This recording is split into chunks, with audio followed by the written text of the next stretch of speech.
কলকাতার বুকে যে দ্বিতীয় দক্ষিণেশ্বর মন্দির রয়েছে তা আমার সত্যিই জানা ছিল না। অপূর্ব এই গঙ্গার দৃশ্য দেখুন। এই হচ্ছে দুপুরবেলা মায়ের অন্নভোগ দেখুন। কলকাতা থেকে মাত্র 40 মিনিট দূরত্বে আজ আপনাদেরকে নিয়ে যাব গঙ্গা পাড়ে অবস্থিত অসাধারণ এক মন্দিরে, যেখানে গেলে আপনারা এক মনোমুগ্ধকর মন্দির দর্শনের সাথে সাথে অসাধারণ প্রকৃতিকে উপভোগ করতে পারবেন। এবং এরই সঙ্গে এখানে রয়েছে সুস্বাদু ভোগ প্রসাদের ব্যবস্থা। কিভাবে মাত্র 50 টাকা খরচ করে পৌঁছাবেন এই মন্দির, ভোগ প্রসাদই বা কীভাবে পাবেন, খুঁটিনাটি সমস্ত ডিটেলস রইল আজকের এই ভিডিওতেই। সুপ্রভাত বন্ধুরা, আমার আরও একটা নতুন ভিডিওতে তোমাদের সবাইকে স্বাগত জানাই। এখন আমরা পৌঁছে গেছি ব্যারাকপুরের অন্নপূর্ণা মন্দির, যেটাকে কিন্তু আমাদের কলকাতা শহরের দ্বিতীয় দক্ষিণেশ্বর মন্দিরও বলা হয়। এখানে আপনারা কিভাবে আসবেন, পুজো কিভাবে দেবেন বা ভোগ প্রসাদ কিভাবে পাবেন, তার সমস্ত ডিটেলস থাকবে এই ভিডিওতেই। তো চলুন আপনাদেরকে প্রথমে বলে দিই কিভাবে আপনারা খুব সহজে এই মায়ের মন্দিরে পৌঁছাবেন। অন্নপূর্ণা মায়ের এই মন্দিরটি অবস্থিত ব্যারাকপুরে। এই ব্যারাকপুর আপনারা শিয়ালদাহ থেকে সরাসরি লোকাল ট্রেনে আসতে পারেন। শিয়ালদাহ থেকে ব্যারাকপুর, নৈহাটি, কাটোয়া কিংবা গেদে যে কোনো লোকাল ধরে আপনারা 30 থেকে 40 মিনিটের মধ্যে পৌঁছে যেতে পারেন ব্যারাকপুর রেলওয়ে স্টেশন। ভাড়া লাগবে জন প্রতি 10 টাকা। এবং স্টেশনের বাইরে থেকে আপনারা শেয়ারিং কিংবা রিজার্ভ যে কোনো অটো বুক করেই কিন্তু আপনারা চলে যেতে পারেন মায়ের মন্দির। শেয়ারিংয়ে ভাড়া পড়বে 30 টাকা এবং রিজার্ভ করলে আপনার ভাড়া পড়বে 150 থেকে 200 টাকা। আপনারা শিয়ালদা থেকে ব্যারাকপুরগামী যে কোনো লোকাল ধরে ব্যারাকপুরে নামবেন এবং সেখান থেকে আপনারা কিন্তু দুটোভাবে আসতে পারেন। একটা শেয়ার অটোতে আসতে পারেন অথবা আপনারা রিজার্ভ অটোতে আসতে পারেন। শেয়ার অটোতে আসলে সেক্ষেত্রে আপনাদেরকে ব্যারাকপুর স্টেশন থেকে বেরিয়ে গান্ধীঘাটের অটো ধরতে হবে। গান্ধীঘাটে নামলে 10 টাকা ভাড়া নেবে। ওখান থেকে হেঁটে আপনারা 5 থেকে 7 মিনিটে মায়ের মন্দিরে পৌঁছে যাবেন। অথবা আপনারা দ্বিতীয়ভাবে আসতে পারেন, ব্যারাকপুর থেকে কিন্তু অটো রিজার্ভ করে আসতে পারেন। সেক্ষেত্রে 150 থেকে 200 টাকা খরচ পড়বে। মন্দিরের প্রবেশের সম্মুখে রয়েছে একখানা বড় সিংহদ্বার। যে সিংহদ্বার একেবারে ওপরে রয়েছে একটি সিংহ এবং তার ঠিক নিচে রূপালী কালারের ওয়ার্ডে লেখা রয়েছে মন্দির প্রতিষ্ঠার সাল। যে সাল দেখে অনুমান করাই যায় মন্দিরের বয়স প্রায় 150 বছরের পুরনো। এবং এই সিংহদুয়ারকে পেছনে পেলে কিছুটা এগিয়ে এলে সামনেই আপনারা দেখতে পাবেন মায়ের মন্দিরের মূল গর্ভগৃহ এবং ঠিক তার সামনেই রয়েছে সুবিশাল এক নাট মন্দির।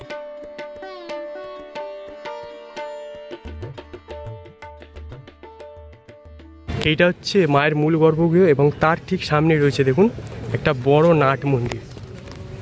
এই নাট মন্দিরেই কিন্তু মায়ের পুজোর সময় প্রচুর ভক্ত কিন্তু এখানে বসে থাকেন মায়ের দর্শনের জন্য। তো একদম মায়ের মূল গর্ভগৃহের পাশেই রয়েছে কিন্তু মায়ের নাট মন্দির। আর তার ঠিক এই সামনে রয়েছে দেখুন এই মন্দিরের প্রতিষ্ঠাতা জগদম্বা দেবী।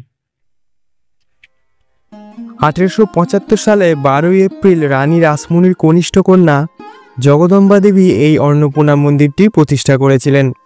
শোনা যায় ঠাকুর রামকৃষ্ণদেব স্বয়ং এই মন্দির উদ্বোধন করেছিলেন। মন্দিরটি দক্ষিণেশ্বর মন্দিরের আদলে তৈরি হওয়ায় কেউ কেউ এটিকে দ্বিতীয় দক্ষিণেশ্বর মায়ের মন্দির নামেও বলে থাকেন। মন্দিরের গঠন থেকে শুরু করে কারুকার্য সমস্ত কিছু দেখলেই হুবহু দক্ষিণেশ্বর মন্দিরের সাথে সাদৃশ্য রয়েছে। ঠিক মায়ের মূল গর্ভগৃহের সামনে রয়েছে একখানা বিশাল বড় নাট মন্দির, যেখানে পুজোর সময় বহু ভক্ত মায়ের পুজো দর্শন করেন। এই সমগ্র নাট মন্দিরটি লাল ও হলুদ কালারের মাধ্যমে খুবই সুন্দরভাবে ফুটিয়ে তোলা হয়েছে। আমরা জানি দক্ষিণেশ্বরে রয়েছে 12টি শিবের মন্দির, কিন্তু এখানে দক্ষিণেশ্বরকে অনুকরণ করেই রয়েছে 6টি শিবলিঙ্গের মন্দির।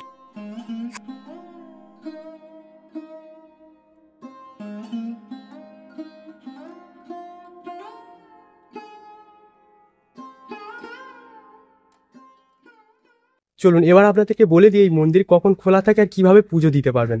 এই মন্দির খোলা থাকে সকাল 5টা থেকে দুপুর 1:30টা পর্যন্ত, আরও বিকাল 4টে থেকে রাত 8টা পর্যন্ত খোলা থাকে। এই টাইমের ভিতরে কিন্তু আপনারা পুজো দিতে পারবেন। আর পুজোর ডালা আপনারা মন্দিরের বাইরে দোকান রয়েছে সেখান থেকেও নিয়ে নিতে পারেন। সর্বনিম্ন 80 টাকা থেকে ডালা পেয়ে যাবেন ফুল সমেত। আর সেকেন্ড হচ্ছে আপনারা কিন্তু বাড়ি থেকেও এই পুজো কিনে নিয়ে এসে মায়ের মন্দিরে পুজো দিতে পারেন। আর দক্ষিণা আপনার যা খুশি আপনি সেটা ডোনেশন বক্সে দিয়ে দিতে পারেন। এইভাবে কিন্তু আপনারা পুজো দিতে পারেন। প্রচুর পায়রা দেখুন এখানে গম ছড়িয়ে দিয়েছে আর ওরা কিন্তু খাচ্ছে, আর বাটিতে করে জলও দেওয়া রয়েছে। দারুণ পরিবেশটা, দারুণ কিন্তু এখানকার।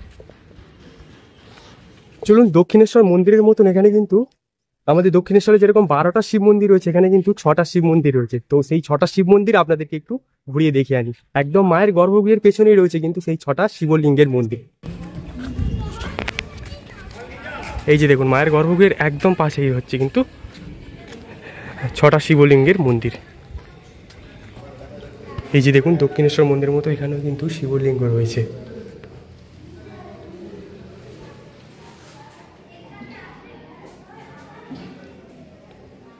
আর প্রতিটা শিবলিঙ্গের কিন্তু দেখুন নাম দেওয়া রয়েছে। এটা যেরকম হচ্ছে শ্রী শ্রী কল্যাণেশ্বর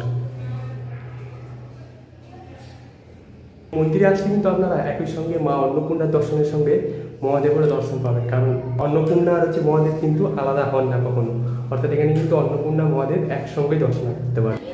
ঠিক এই শিব মন্দিরের পাশেই দেখুন আরও একখানা শিব মন্দির রয়েছে, যার নাম হচ্ছে শ্রী শ্রী কাম্বেশ্বর মহাদেব।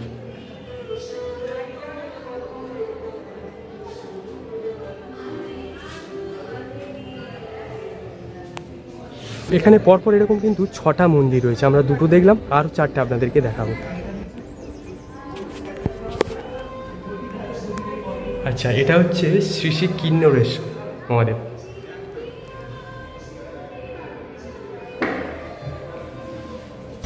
এই যে অপর প্রান্তে রয়েছে দেখুন আরও 3টে শিবলিঙ্গের মন্দির।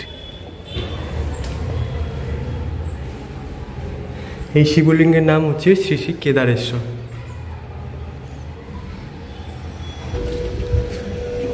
এবং ঠিক কেদারেশ্বরের পাশেই রয়েছে শ্রী শ্রী কৈলাসেশ্বর। ইনি হচ্ছেন কৈলাসেশ্বর মহাদেব। শ্রী শ্রী কপিলেশ্বর মহাদেব।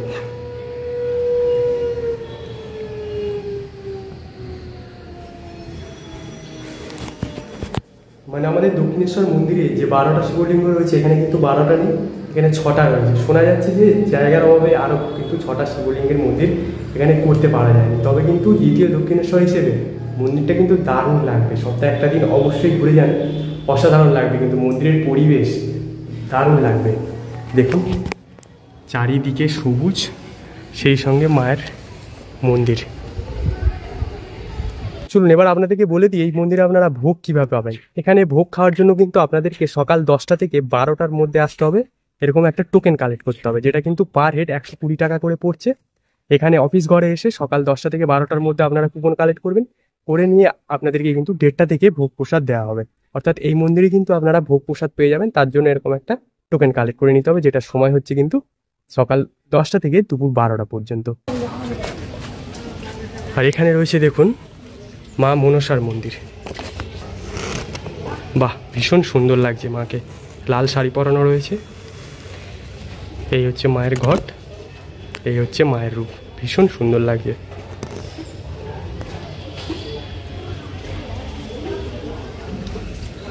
এবং ঠিক মনসা মায়ের উল্টো দিকেই রয়েছে দেখুন হনুমানজির মন্দির। জয় বজরংবলী। বাহ, ছোট্ট মন্দির, বেশ সুন্দর।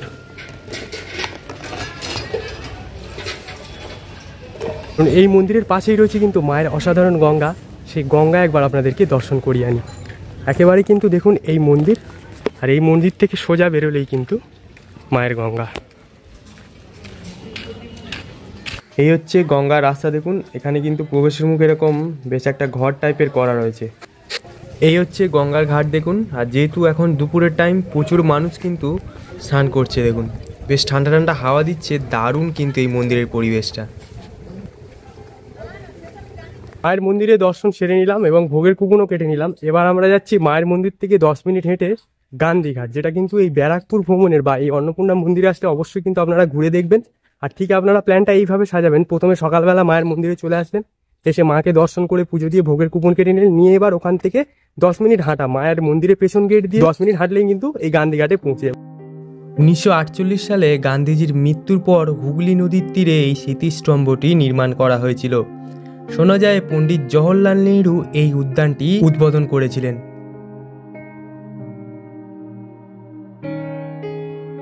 বিকালের সময় এই মনোরম পরিবেশে বসে বেশ খানিকটা সময় আরামসে কাটিয়ে দেওয়া যায়।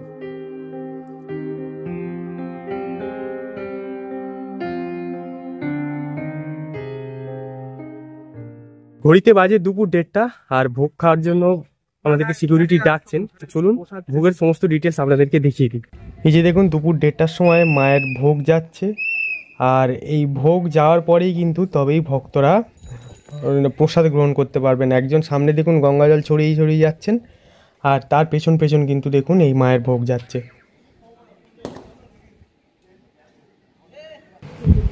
দেখুন এখানে প্রথমেই আমাদের সবাইকে দেওয়া হচ্ছে পোলাও, ঠিক আছে, আর এরপরই ছিল পোলাওর সঙ্গে আলু ভাজা। দারুণ কিন্তু একটা স্মেল বেরোচ্ছিল এই পোলাওটা থেকে।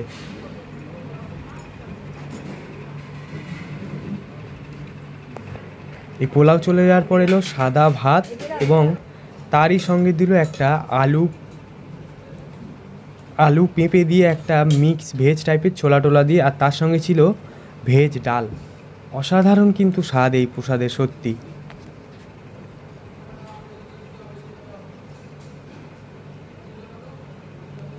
এবং এরপরে ছিল আবারও ভাত রিপিটের পর ছিল আলু কচু দিয়ে পোস্ত, এবং সর্বশেষ পাতে ছিল আমাদের চাটনি, পাঁপড় ও পরমান্ন। সত্যি ভীষণ তৃপ্তি করে কিন্তু মায়ের এই প্রসাদ আমরা গ্রহণ করলাম।